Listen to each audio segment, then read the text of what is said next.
make sure that you are super driven and just intrinsically motivated, because that shift from college to professional is so challenging. There's just, in college, you're just pretty much given everything. You're given a schedule to follow. You're given nutrition, mental coaches, a coach in general. Just making that shift is super challenging, but find ways to make it work. If it's, you got to pick up a part-time job, you have to, whatever it might be, find ways to make it work and go for it,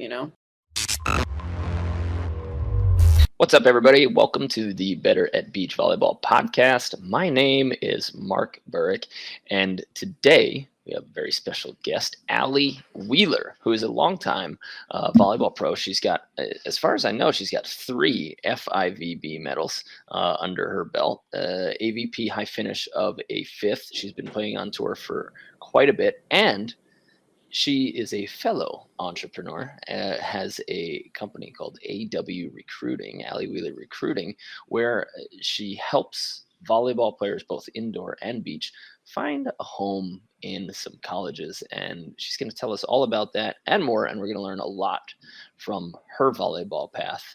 So without further ado, Allie Wheeler, thanks for showing up. Awesome. Thanks for having me, Mark. I really appreciate it. Yeah, absolutely. What was your day like today? What was it from today was good until now? Yeah, so far so good. I woke up. I usually wake up at 6 a.m. And I had practice this morning, had a couple meetings, and now I'm here. Nice. Who were the meetings with? Had some meetings with some athletes this morning. Okay, for your recruiting company? Yeah. Awesome. Now, how does that go? So does somebody just come and they sign up on your website, and then they have to provide videos? You teach them how to provide videos. You reach out to colleges for them. How does somebody utilize awrecruiting.com so that they can get themselves to a college? Yeah, great question. So basically how the process works, a lot of people will find me via Instagram, or word of mouth is usually how I've been getting my clients. And how it starts is, we'll talk and have kind of that first consultation call, talk about, what they're looking for in a school, what's important to them. And from there, I help them basically with every step of the way when it comes to like emailing, phone calls, figuring out like the best fit for them academically and athletically too. And also like I'll help with talking to coaches for them. And yeah, so just helping them step by step through the process and helping the parents to better understand, what to expect too for their kids.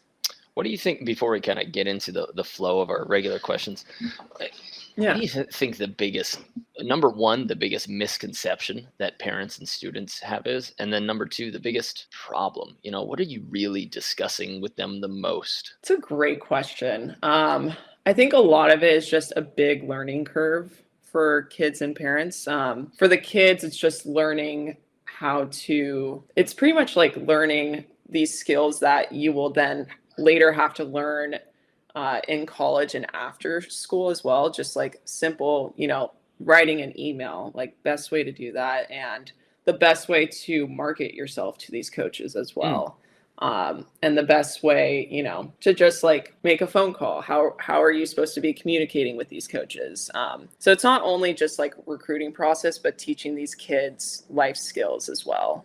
So I would say like that's the biggest thing that can be like, oh, like I didn't even think about having to do this. So yeah. I think, that presentation over an email and showing up in a good way that the majority of the people will at least appreciate or feel comfortable with you when you talk. It's not an easy skill for everybody. Everybody's like, they'll accept me for who I am. It's like, well, right. You want to show up to a business meeting, to a presentation. You want to have something to say, so you're not just umming your way through a first conversation. And then, even if a coach is on the line, I think, where athletically you're kind of the same person, but they actually vibed with you just a little bit better as a person, just because you're able to communicate or present yourself. You're like, that's somebody I kind of want to represent my program. So Right. you're going to get that upper edge, right? Exactly. And it's not, you can't just show up and blow up, at a tournament and just play really well. It's, you got to do the behind the scenes work too of emailing these coaches and talking to them, and really just laying down that groundwork and foundation. And yeah, just that on-court presence is super important along with that behind the scenes work. So do you give them kind of coaching critique on how they are acting on court or like their reactions to plays? You do. Exactly. Like that's awesome. Body language is so important. In general, but to get recruited too. It's so important for coaches to see that they're supportive to their partner. They're positive, they're quiet, but they're, a quiet leader, stuff like that, to just make sure that they are presenting themselves in the best light. Yeah, that's got to be so important, especially when you're inviting somebody to your culture, like a coach and the teammates that they've now hopefully, they've become sort of their family. You live with that team day in and day out. And if you can't glean some sort of positivity, some type of personality that you want on your team, or if it's just hidden and it's a question mark, then you're like, well, then I don't know. And I think that on-court presence for a coach, looking at somebody who they want to bring, and then, like you said, in the interviews, emails, how they present themselves is crucial for, signing somebody up to live with you for the next 4 or 5 years.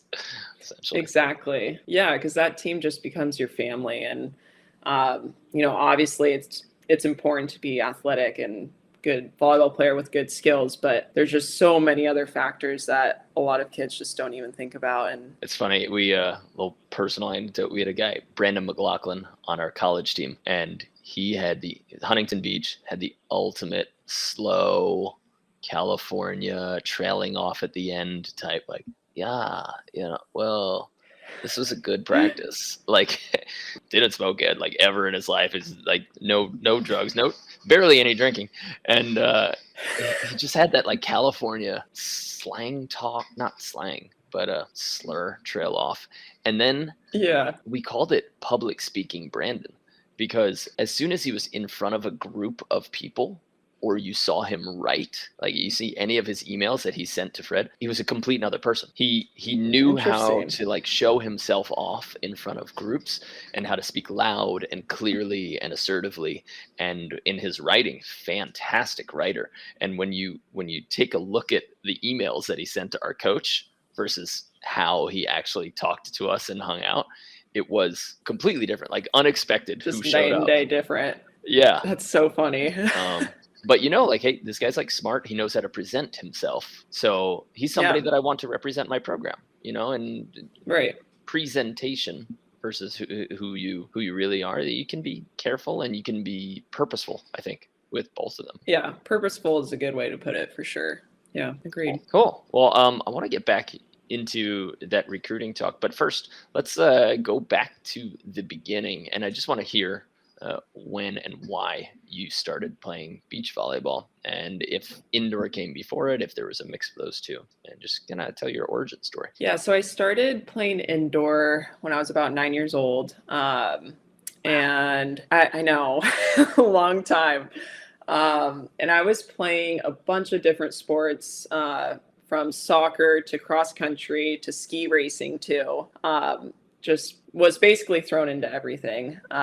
And then my freshman year of high school, I decided to really just focus on volleyball. And I started playing beach volleyball when I was 12, more just for fun on the weekends. And could you tell me what that decision was like? Was it an active decision at that age?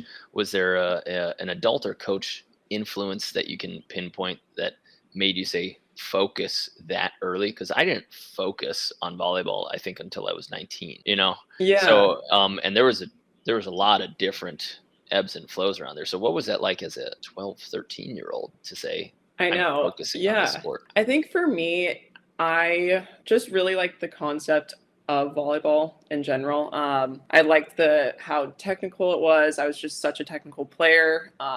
And I was deciding at the end, like, whether to play volleyball or soccer. And soccer for me, I just wasn't as physical, like actual physical. Why did you and have I to think choose? Who did somebody tell you had to choose, or you felt that you had to choose? no one told me I needed to choose, but for me, I knew that I really wanted to play Division One and like go on to play at a high level. And I felt that I, wanted to just focus on that one. I don't think there's any right or wrong way to do it. But I think at the time when I was playing indoor club was super intense too on the girls' side, where it was like, it's not as much like this now, but it was from like December to July of tournaments every single weekend. So it was tough for me to do, like both or different sports in general. So.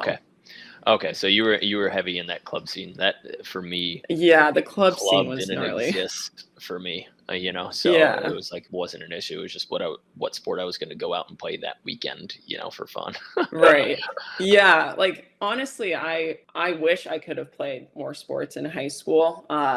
It was just that club scene was pretty heavy, with tournaments pretty much every weekend. Yeah. So then, started focusing on indoor my freshman year, playing club and all that. And my sophomore year, I started kind of looking at schools all along East Coast and West Coast. And I got invited to play at this USA high performance camp down in Chula Vista. And Anna Collier, the former USC head coach, she was down there as well. And I had emailed her probably like 10 times. I've been there. Trying to just introduce myself, get in front of her, and, no response. And this was before the new rule of the June 15th rule for recruiting. What's that? Like sophomore to. So basically, before your sophomore to junior year, June 15th, before that time, you basically can't talk to coaches. Like, it's basically a one-way street. So you're communicating with them, giving updates, but they can't respond back to you. In any way? Sense. Like, can they acknowledge that they received an email? They can acknowledge, and they can send camp information and questionnaires. But that's it. Okay. Yeah. All right. Yeah, because I was trying to set there's a crazy good player in Missouri, and I was trying to set him up with Hudson, who's the associate head coach at Ohio, and he's like, I can't do this, I can't do this, I can't do this. And he goes, if you send me his email, I can send him camp information. And I was like, wow, the rules are so strict for NCAA, but that's good. I mean, you don't want coaches hounding eighth grade freshmen who are the daughters of 6-7 Olympians. Like, then their lives are miserable too. So there's good and there's bad. Exactly. But in general, NCAA is brutal to navigate. Yeah, I honestly think that rule is good, because it used to be where coaches could recruit kids when they were in 8th grade, which was pretty insane. How do you know where you want to go to school at 8th grade when you're in 8th grade? So I was trying to figure out which nostril I should pick. That was my biggest choice in 8th grade. Exactly. So, so that rule I think has been good. And so I forget where I was going with that. So you were in high school. This was before the June 15th. Yes. But that rule wasn't a rule back then. So I was able to communicate with Anna. So I was just waiting for a response from her, never received one. So at that USA high performance camp, I went up to her, introduced myself, told her I'd been emailing her. I'd love to, have you watch me at this camp. And she basically said, all right, let's see what you got. And just treated it like kind of a tryout in a way. And so I emailed her after the camp, didn't get a response for like 2 months. And she said, hey, love to have you on a visit. So went on a visit and ended up getting an offer at USC. Unbelievable. And that was my only beach offer. I had offers indoor. And at the end of the day, like, I absolutely loved beach volleyball. And I had 2 concussions from indoor that kind of just drove me away from indoor. Whoa. Okay. Yeah. It's pretty gnarly. So I just basically got pretty burned out from indoor and, really liked beach volleyball and wanted to pursue it in college. Okay. Cool. Now Yeah, you were probably the generation where it was like that had to be the first I 2-3 years was. of beach, right? When it was a college sport. Yeah. So I was actually one of the first recruited scholarship athletes for beach volleyball. It was Wow, like me and Sarah Hughes were the first ones. So that's wild. um, yeah, it was pretty awesome. And a lot of my coaches thought I was absolutely crazy. They're like, this is a new sport. It's like, you know, Of new course, because sport they on the want you to follow NCAA the path circuit. that they follow and that they're comfortable with. But Exactly. yeah, But I absolutely loved beach and really wanted to pursue it and took a chance, and it was risky, but look at where the sport is now. It's pretty awesome. So, and now I think that USA women for the next decade and a half at least are just going to annihilate the world. I agree. Our club system, the way that America does it, just turns athletes out. We see this in basketball a lot, and we see it definitely in volleyball. I don't think the strength really is in as many other sports. There's some travel baseball, but there's really no one who can compete with us in baseball in terms of leagues or Olympic teams. Right. Except, I guess like Cuba, Dominican Republic, Japan. But for volleyball, at Right. least, having the strength of our indoor club system turn to beach club system is for a lot of people, a little scary for beach volleyball, because there are those that don't want beach volleyball to turn into what indoor became. With, from my point of view, crazy parents, like an overbearing situation where, like you said, from December straight and through July, you're going every weekend. This is your life. There is no opportunity anymore to be like a teenager. And once you're committed to a team, you should commit.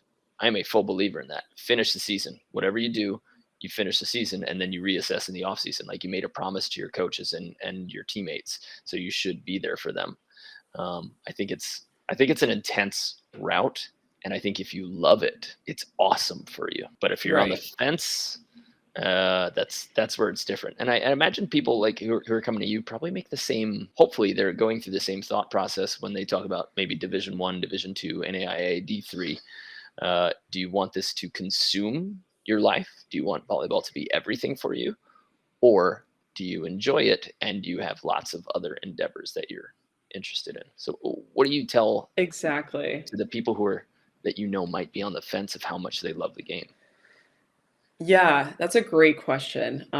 Because I don't think it's so much of like a on the fence of how much I love the game. It's more so a understanding of how much you have to give up and prioritize when you're playing at a Division 1 or a Division 2 level, and finding like that good balance. So I think like a lot of the athletes that I work with like absolutely love the sport. I think it's just more so just that understanding of what kind of college experience do I want? Do I want to just be playing on this highly competitive team where, we're always competing against each other, fighting for different spots, and, give up that balance of, school or social life, whatever it might be, or having that good balance of like, school is like obviously number one important, but I really want to just focus on school and have volleyball as that like outlet kind of thing, and have it be that like friendly, good community, but maybe not as competitive.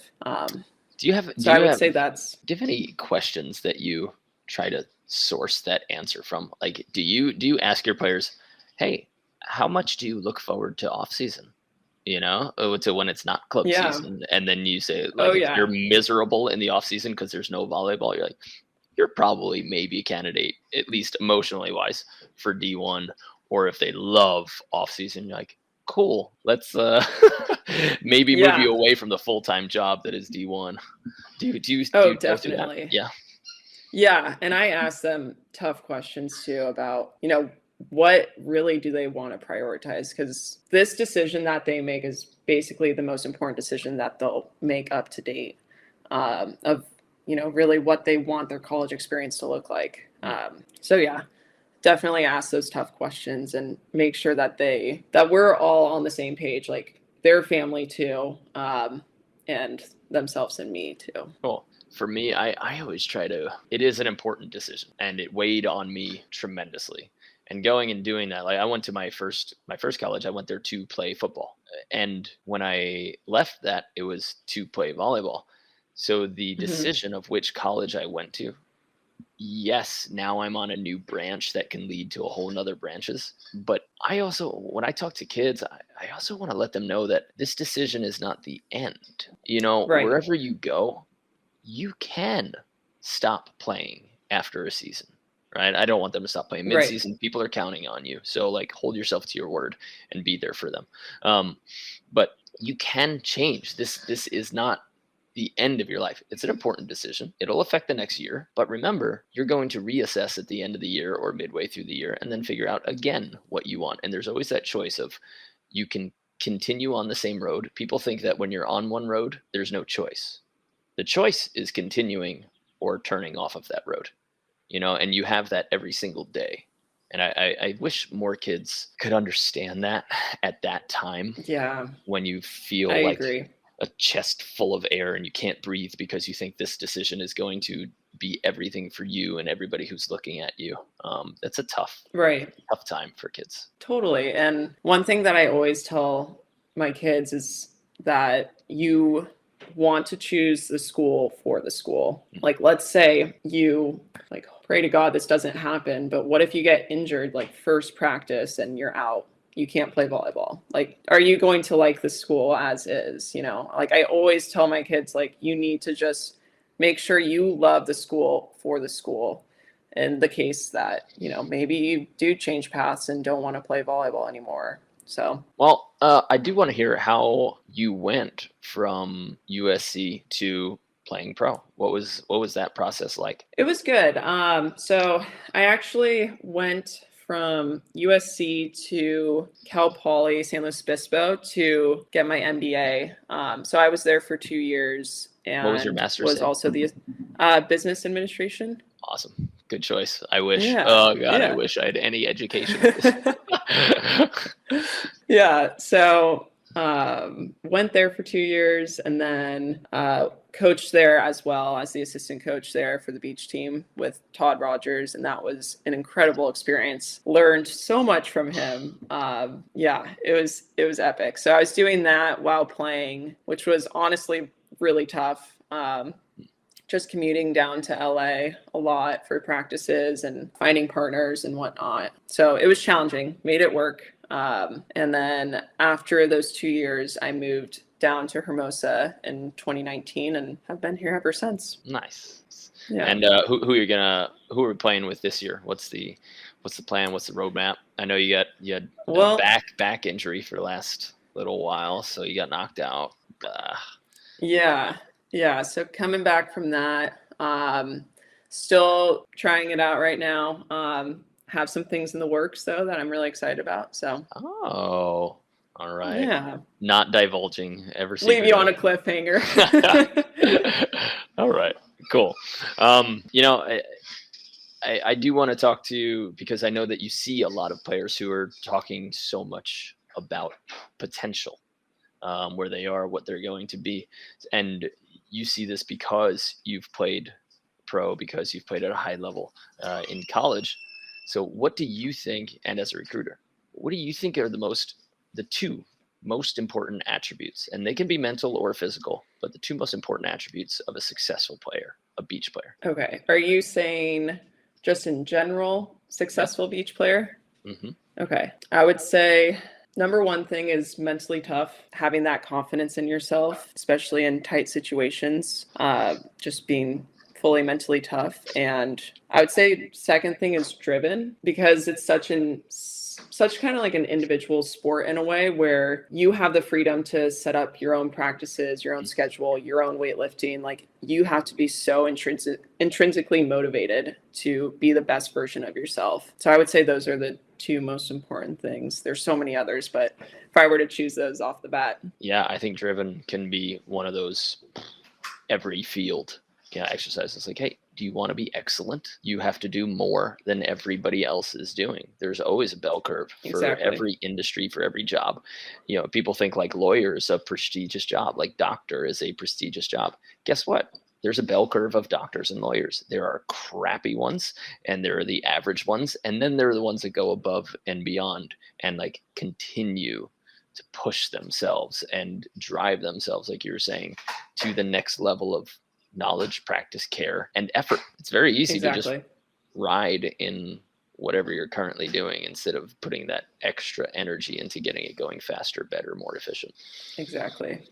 You said mental toughness, being mentally tough. Can you give an in-game example of what it actually means when you say mentally tough? What do you really mean? And do it by an example. Yeah. Okay. So let's say it's 14-13 in the third set. You're down. Having that focus and that confidence in you and your partner that you guys are going to side out. I would say, like, to me, that's being mentally tough and having that, like, that focus to be able to side out and, make sure you're able to trust and rely on your partner and yourself. So would you say that mental toughness to you directly translates as confidence? Not directly. I think there's a lot that goes into mental toughness with that. I think that's a part of it. I think a part of it is focus, like I said. I think a part of it is just like that trust as well. I think there's a lot that goes into it. Is there anything would be like the three? Do you do anything or say anything or practice anything specifically that makes you mentally tough? On the court or off the court? Both. I would say on the court, for me, breathing really helps. And then also just leaning on my partner as well to find that trust and confidence with each other. Off the court, I do a lot of visualization, and that helps with my mental focus, with my mental strength. And visualization is like another practice to me and reps for me. So I would say those are the things that I really focus on. So when you're visualizing, what do you visualize? Do you see a picture of yourself on a podium? Do you see yourself hitting nonstop high lines that are untouched, passing nails, like lip and everything? What does your visualization session actually visually look like? Great question. So depends. So like if it's before a tournament, I have this visualization like voice memo that talks about basically me like getting ready for the tournament, going onto the court, warming up, and then it goes into like in game. So I have some scenarios where it's like I'm passing really well, I'm setting really well, hitting, just nailing everything down. And then I have some scenarios where, like, I would say 80% is those scenarios where I'm doing well, and then 20% is where I'm in a rut and I need to help myself get out of it. And some of that is within visualization, because I think it is important to visualize some bad times because it's going to happen. And you need to visualize like how you're going to get yourself out of it. So I think that's part of it. And then I think so that's like before a match. And then, but you said you had a voice memo. Voice memo, yeah. Like you've recorded yourself talking yourself through points and saying like, and you pass perfect, and you take a slow to fast approach, and you see the defender, and you crisply, cleanly like shoot this line. It's actually a voice memo where it's talking me through like the feelings of what I'm feeling. So let's say the voice memo says like, all right, you're walking onto the beach. You feel the sand from the strand pavement to the sand beneath your feet. You drop your bags down. Like it walks you through kind of that visualization. Whoa. How cool is that? Do you have it on are you on your phone right now? Can you play like 30 seconds of it? I can play part of it. I'm here. I'll play the one that. This is blowing my mind. That's so awesome. Yeah. So much dedication that you sat down and you actually you went off court and you recorded yourself going through this. Who led you through this? Yeah. So I actually, when I was injured, I worked with a mental coach, and she really helped me with a lot of stuff, because it was really tough for me just getting back onto the court. I was really nervous because that's how I originally got injured, was playing. So she really helped me with the visualization and figuring out, what I can do to get over that hump of, being nervous. And so she really helped me with like that confidence aspect. And then I also have like this voice memo of just like a practice as well. And it kind of takes you through like same kind of concept, but also like there's like this portion where it's just meditating and you're just focusing on like just one specific skill in that practice. And it's like for about 5 minutes. So yeah. Love it. If you could pull up 20 seconds, I would. I know. I'm trying to pull it up here. Might be like No on rush. my laptop though. No rush, no pressure. If it happens, it happens. But I think what people don't understand is that there's an actual true science behind visualization, and that your nervous system literally builds physical pathways when you take your brain through a sequence of activities. And it's been studied again and again, mostly like with foul shots from basketball players, where they measure 3 different people who are just shooting, people who are just visualizing, and people who are visualizing and shooting. And the people who visualize and shoot free throws always outperform the other groups. And the physical pathway that is built when you imagine and take yourself through those movements, it actually translates to nervous system and muscular regulation. And so, yeah, I go from the like biomechanics and exercise science standpoint of it. And I love that stuff. Along with that, like the 2 most important attributes you said are the drive, going and doing your own thing, which for young athletes, the majority of them, of course, just like anybody else, do not understand that when you show up to practice, no one should pat you on the back for that. That you are doing the bare minimum requirement by attending practice. So when the parents and the students and they talk about playing time, how many hours have you put in outside that gives you the right to come and talk about playing time, gives you a glimpse into your future? Because if your kid is not the one that's out there in the driveway, like hitting a ball against a wall for an hour and a half after practice, if you're not the parent that has to say, hey, Sarah, come on, get off the court, mom has to go to work, like, I don't know if that person gets to the next level.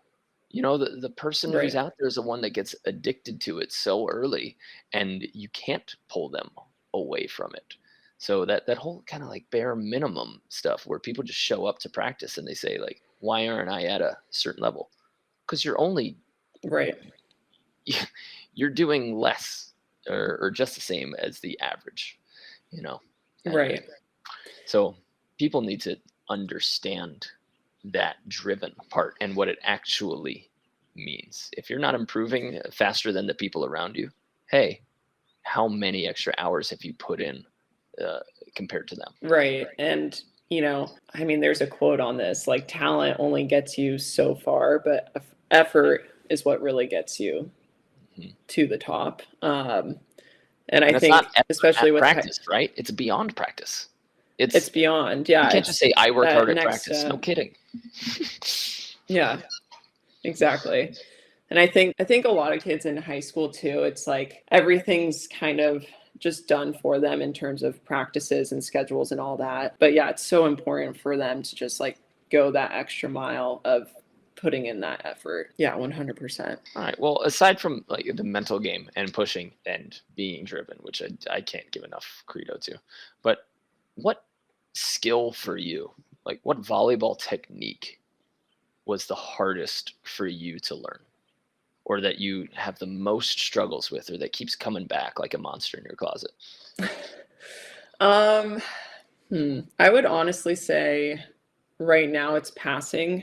I felt like last year my passing was just really solid, felt really good. And then I had my back injury, and for some reason, like this weird concept of my posture when I'm passing is just super interesting. And I've been trying to mess around with it and figure out a way, like with the limitations, like how I can be a good passer again and like just really feel good about it. And my passing's not horrendous or anything, but it's just something that like I've really been focusing on, and I would say I've been, struggling with. So that's something that is a skill that I've really been wanting to hone down since my injury.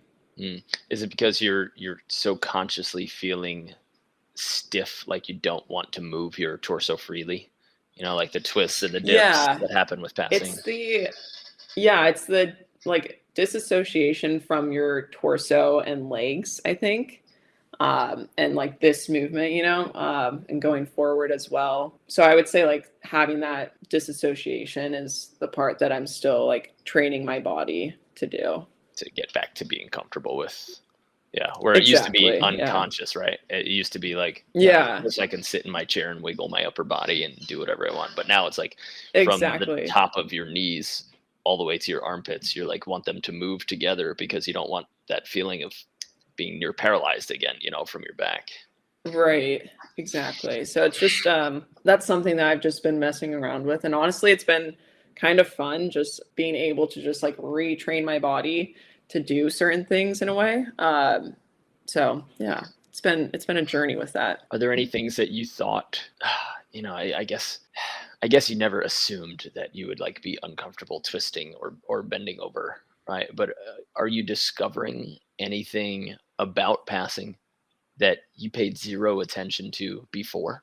Honestly, yeah, I would say like I wouldn't say zero attention to, but it's kind of fun learning different ways that you can be successful with passing without being like very like specific with a certain technique. Like everyone can have their own technique and have it work for them, which I've been finding kind of interesting and kind of fun to mess around with. It's just like finding what works best for each person in terms of a technique. If you have specific limitations or, mobility wise can't do a certain movement as well, like what's going to work best for your body.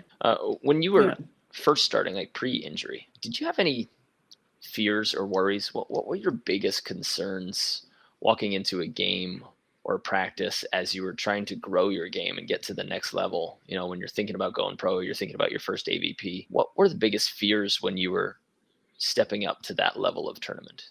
Did you have any? Did you even think of them? I don't know if I had any. I mean, my first AVPs were in college, and that kind of mindset, like when you're in college, is like you have no worries. You're just going out there, you're playing, you're getting better. So there's really like nothing on the line with that. I think after college, it was, still kind of same mindset. At least tried to keep that same mindset. You are doing this as a job now. But to go out there and have fun and like get better every game is still the goal. Nice. So you just walked out to the court and you're like, yeah, I get to play. I signed up. Yeah, I try and when I was first starting, I definitely like had that mindset. I think I try and remain to have that mindset and like that fun, like going out there, you're playing and competing. So yeah. So how do you talk to or help people who actually do have that doubt, where they're nervous to be in their first tournament? They don't want to be looked at. They're worried about what they're going to look like or how they're going to play. How do you help that person? I've definitely had those scenarios where, you have doubt that creeps in. I think everyone has, or a game where you don't feel as confident because you're not feeling that great or whatever it might be. The main thing that I tell them is just like to trust your reps and like trust what you're doing off the court and just remind yourself that you've done everything you can to prepare for this moment and just play freely. So in game, the act of telling yourself, I prepared. This is where I am. Yeah. Like I've prepared for this. This is where I'm at. Like whatever happens, but leave it all out on the court. And that's all you can do. I think that helps you get your mind off of the result, right? Of like, oh, if I don't hit this, I don't make the next tier or flight of the tournament, and then I might not get to regionals, and then I won't get looked at by that coach. And once you go 2 steps down that path, the spiral, it's over. It's over. Yeah. I love that you said breathing in the beginning, because that's something that I really just started incorporating into my game in the last like 2-3 years. I started listening to Headspace, the sports performance led meditations for Headspace, and he constantly talked about quiet, calm confidence, and he focuses on getting you to breathe at a certain rate. And I felt my heart rate getting up in this last tournament, like me getting like excited. And I said, you played your best when you're,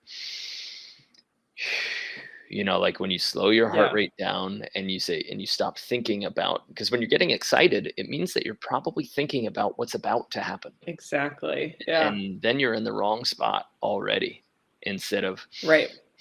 I'm going to Being pass this ball. present. Where's the volleyball? That's the thing that I'm a part of right now, Exactly. Yeah. It's super important. Breathing. Do you have a breathing rhythm? Do you like go in through your nose, out through your mouth? Do you have any sort of beat to it? Yeah. So this is something I've also been really focusing on since my injury. Is I try and do it like 3 times a day, where I'm breathing like in through my nose 4 seconds, hold at the top, and then breathe out for about 6 to 7 seconds. Do you do that on court?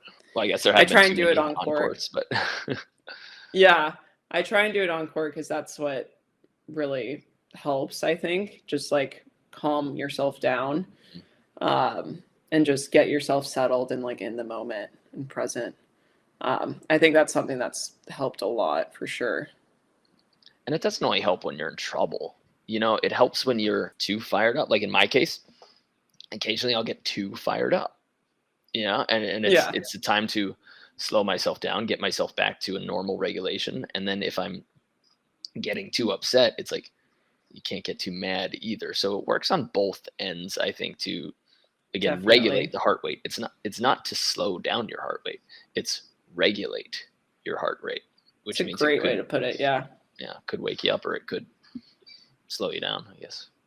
Yeah. Or if you're getting like frustrated or something, maybe things just aren't going your way. If you're breathing and really focusing on that, it's good. I also learned, this is something really interesting, but I learned focusing on the pulse in your fingertips is something that it's really interesting. How do you do it? Helped me be, well, so I don't know, just if you're just sitting here, can you feel the pulse in your fingertips? Where would I put my finger? If there's somebody listening on a podcast and you can't see us, where would I put my finger? You wouldn't. You would just I don't know, just keep your hands normal. But if you can feel it, I mean, it just draws your attention to that. So you're not thinking of anything else, and you're just focusing on just the moment. It's something that's helped. Am I doing it right? I mean, it's just something that you can just feel. But that's helped too. And just feeling where your feet are too. That's something that's helped me stay present too. So that's kind of something cool. Fun. Yeah. Something to get your mind. And I think this is what people don't understand about meditation. Meditation is not trying to go into a void. Meditation is focusing completely on one thing, so that your mind doesn't attach itself to the many things that are flying into it and around you. So in ultra focus on one thing, it allows you to stop attaching to everything that's coming in and going out. There are some people that say that meditation stance where you hold your middle finger to your middle thumb. Some people choose to press that as hard as you can. Some people focus only on getting your fingers as close as possible without touching. That's so interesting too. You can't think about anything else while that's happening. And that's one of the exercises of mental focus, and trying not to attach to anything. Because at some point you're going to find yourself thinking about dinner and you're like, well, my finger's touched, So yeah. There's so many different ways. And I think it's different for everyone, of different ways to just keep yourself present and, not thinking of too many things when you're meditating, or in game scenarios, just keeping yourself really present and focused. Do you have any warnings for any players who are trying to be in your position right now, who want to play AVP, want to go to World Tour, or just want to play in college? Are there any things that you would say, hey, this is a mistake I made in my career, or you should look out for X? I don't know if there's any particular warnings. I would say any advice I would give would be to just make sure that you are super driven and just intrinsically motivated, because that shift from college to professional is so challenging. There's just, in college, you're just pretty much given everything. You're given a schedule to follow. You're given nutrition, mental coaches, a coach in general.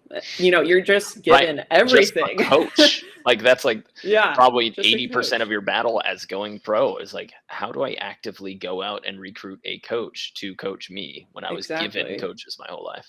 Right. So I think just making that shift is super challenging, but find ways to make it work. If it's, you got to pick up a part-time job, you have to, whatever it might be, find ways to make it work and go for it, Yeah.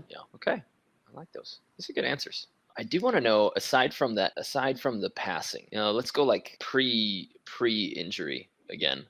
And what weaknesses, if you could think about your path along trying to correct one weakness, what was it like? For me, it was 3 years ago, and Evie Matthews said, dude, you need a cut shot. And I literally, I think I went 7 or 8 years in AVPs and probably hit 4 cut shots. It was hard cross, hard chop, high line, hard line. And I didn't even know that the seam, the middle swing existed until I guess like 4 years ago. So to me, the exploration of just going every single day for 45 minutes hitting cut shots and trying to establish that early in games so that I can open up my line, that was a big process that I had to go through. Did you go through any pre-injury like weaknesses that you remember specifically padding up? Yeah, I definitely did. I would say like a lot of those happened in college when in college was the first years that I had only just played beach. And it's so different now. Like you're playing in club for beach, and some people are only playing beach only in high school. But for me, it was just like I was playing indoor, playing beach on the side, but I had to remain playing indoor in order for me to get enough touches. So I would say like those 4 years in college were really, really big growth years for me. And I would say a lot of it was like offense. I had no idea about cut shots and high lines, especially like you didn't hit them? I did. I just I didn't know the techniques specifically until like my freshman year when I, was really taught by Anna on how to specifically hit those, especially the cut shot too, similar to you. But what was your best so I would say tip that you got during that time, your freshman year? You're learning a cut shot. What made the difference to giving you some confidence in that shot to be able to finally use it in a match? I wouldn't say it was so much like tips. I would say just like repping it out. We just repped it out so much.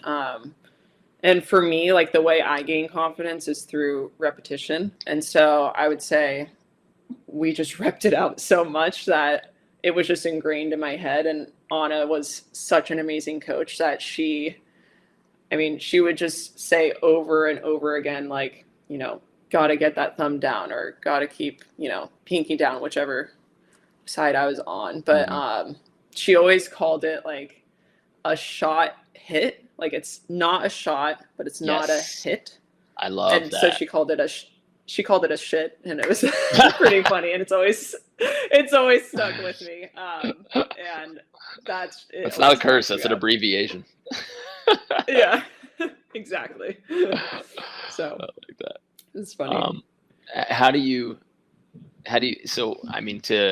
I completely agree with that.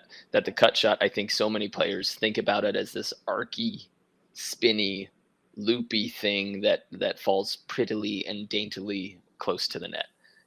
Where if you have the ability to be higher than the top of the net and hit a cut shot straight down off of your hand, all it is a sharper angle, and you take off only as much speed as you need to take off from your hard cross to make that angle happen.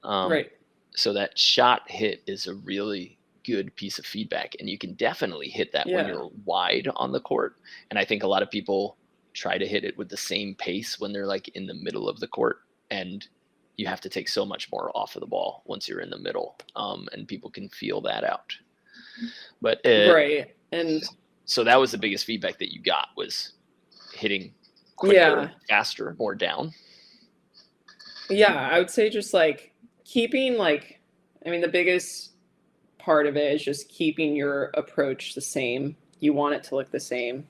And yeah, just like making it faster. You don't have to like drop your elbow and try and like really get it over the net. Like you just want to keep your arms like super fluid still. And it's just like the angle of when you're contacting the ball, like on your hand. And yeah, it's not, like I said, it's not like that shot where, and what you were saying, just like really has to be like nice and over and loopy. Like you want it to be a bit faster pace. So I think the best piece of advice that I got for my cut shot, maybe into two, but it was maybe for shots in general, was controlling the timing of it. You know, I think a lot early in my career, I would jump, feel the top of my jump, make sure I was still seeing where the defender was, and then hit. So by the time I ended up actually contacting the ball, I was on my way down.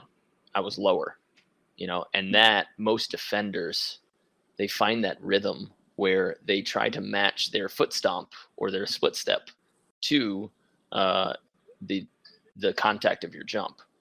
And if you hit before the height of your jump, you can get them while their feet are still in the air, about to be settled, so that they don't have the time to take that first step. And so when Evie was really working on it with me, he said, you got to get on it quick, get on it quick, get on it quick. And I didn't quite know what he meant until we finally. What that meant. Yeah, to hit, first of all, to learn how to hit on your way up, to learn how to hit at your peak, and then to learn how to hit on your way down, and then how to intentionally control them based on your shots is huge, because it's not jump, hit at the top of your jump. Like, people have to stop feeling that. And then when they get their brain mixed up is when they jump, they say, I have to hit the top of my jump. So their brain goes, okay, feel the top of your jump, then swing. When now in actuality, you're hitting on your way down. So your swing has to start generating almost, for most people, almost as soon as they take off, like from the sand, just start going through that swing quick. True. Very true. Do you wish at this point, you know, especially as a mentor for young athletes with AW recruiting, do you wish you made any different choices at any point in your athletic career? I know you said that you kind of wanted to play other sports in school, but also put you on the path that you're on. So were there any choices in volleyball or just your sports career in general that you're like, I wish this? I mean, I wouldn't take anything back, because I wouldn't be where I am today without those decisions. But I do wish I was able to play more sports in high school. And I honestly encourage athletes to play more sports in high school, just because it's such great cross training. And I think it's important to just like keep yourself like athletic. And, you know, so I would say like that's something that I wish I was able to do.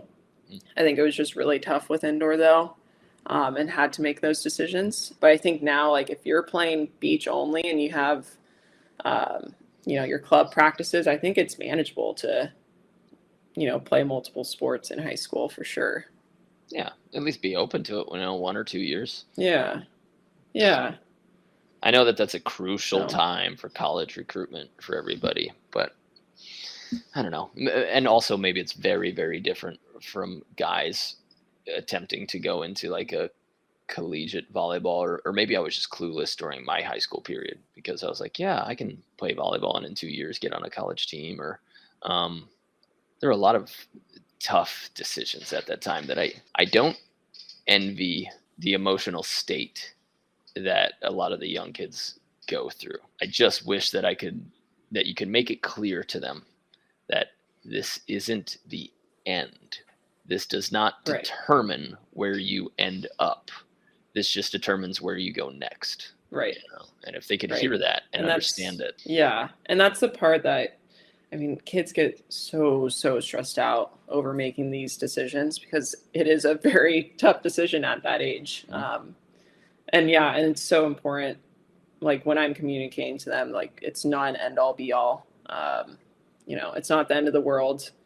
You can make changes. You don't have to continue down this path. And I think kids sometimes have that tunnel vision, and it's just really important to just have them keep that open mind when they're making this decision. Okay, so just for you as a player, number one, are there any tools or equipment or must-haves that you need either in the gym, at a tournament, at a practice, or at home, when you're traveling? Maybe. Yeah.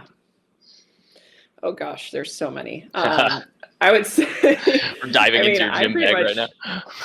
Yeah, I mean, I pretty much set up the whole court at practices, but like definitely must have, if there's already a court set up with lines, antennas, balls, whatever, definitely pull downs are so important, especially especially for women's nets, because I'm constantly pulling it down, adjusting. So those are definitely a must-have for equipment for the net. So you have like the hooks, and then for me, attached to the crank that you can like change the pull. Exactly. Very so California specific, Yeah, exactly. I would say those are super important. And then having bands for warm up is really important for me. Just makes it a lot more of a efficient warm up, and gets my legs much warmer and prepped for practice. Do you have the circle bands, like the hip bands? Do you have the band with handles? Yeah. Any like of the thick, both thick resistance bands? What do you got? Yeah, so I have like the thick like circle bands, I guess, for just getting my glutes warmed and legs warmed. And then I have bands for my shoulder to get my shoulder warmed up and prepped. And yeah, so I'd say those are the only bands that I have. But for travel, like super great equipment to have is like the Hypervolt. Those are great on the road. You have it right now. Be sponsored by Hypervolt. If you're They're listening, awesome. We'll promote you on the show next time. It's going to cost you. Yeah, definitely. Those are great. And like they also have this thing called a Venom, which goes on your back and it heats up and massages. And that has been such a game changer on the road for me. Because I just put it on when I'm on the plane, and it keeps my back super loose, and it's super nice. I like it a lot. That's awesome. Yeah, that Venom. Oh, Adam Roberts let me wear it like before a match we were playing together, and I was like, this is a game changer. It's so nice. Yeah. So nice. Those are great. Yeah. So I'd say those are my must-haves when I'm traveling. Cool. Your bands, your Hypervolt, your Venom. And pull downs, which is incredibly important. Pull downs. I wouldn't say like traveling, but for practice for sure. I mean, if you're going to like a Norseca or a One Star, you might have to set up their nets for them. This is true. This is so true. That is. Although I was just at the Norseca in Mexico, and it was awesome. It was such Agua a great Calientes. event. You took second in that? I did, yeah. Nice job, silver. Very nice. Very nice. Yeah. And it was a really great event, honestly. So great. Sometimes not. The Norsecas are unfortunately more missed than hit. Some of the events are so cool, fun, awesome to be a part of. Some of them you're looking around going, right. How did anybody allow this? And where's the oversight? Where is somebody getting yelled at for what's happening right now? Right. Like, at least show me somebody getting yelled at. Right. That was for me. That was last year. I played in Rwanda, and that was pretty gnarly. Like my partner and I, we both got pretty sick. The courts like weren't really set up. Yeah, there was just a number of scenarios. I like missed my flight because I didn't get my COVID test in time. There was just a lot. So some events are really, really throw you through a loop. And that's where that mental toughness thing comes in. Like, how much crap can you put yourself through? And then, exactly. I don't. If you remember Eric Zahn, good buddy of mine. He put himself. He would go to McDonald's, and he would. A couple of times he did this. 45 minutes or a half hour before a practice, he would consume as much McDonald's as he possibly could and then practice. And he said, it's adversity training. He goes, you have to be able to perform when there's crap in your body and that like you haven't eaten the right things, just like you would on tour or at a crazy world tour. And I was like, your insanity has so much like knowledge that needs to be dove into. That's honestly so smart though, because it's so true. Yeah. Can you play? Can you still win when you're puking your guts out? Like, yeah. I mean, there's some tournaments where you're just, I mean, I try and bring good food on the road, but there's some tournaments where you're just not going to find good food and you just got to figure it out. In China, and me and Ian went and played in Cambodia, and they're like literally serving stuff you're not used to seeing, like chicken feet. Like there's just chicken feet in boiled water, and you're like, I'll have one of these, but like the thought of it's gonna make me throw up, and then like I won't be able to have the rest of my meal.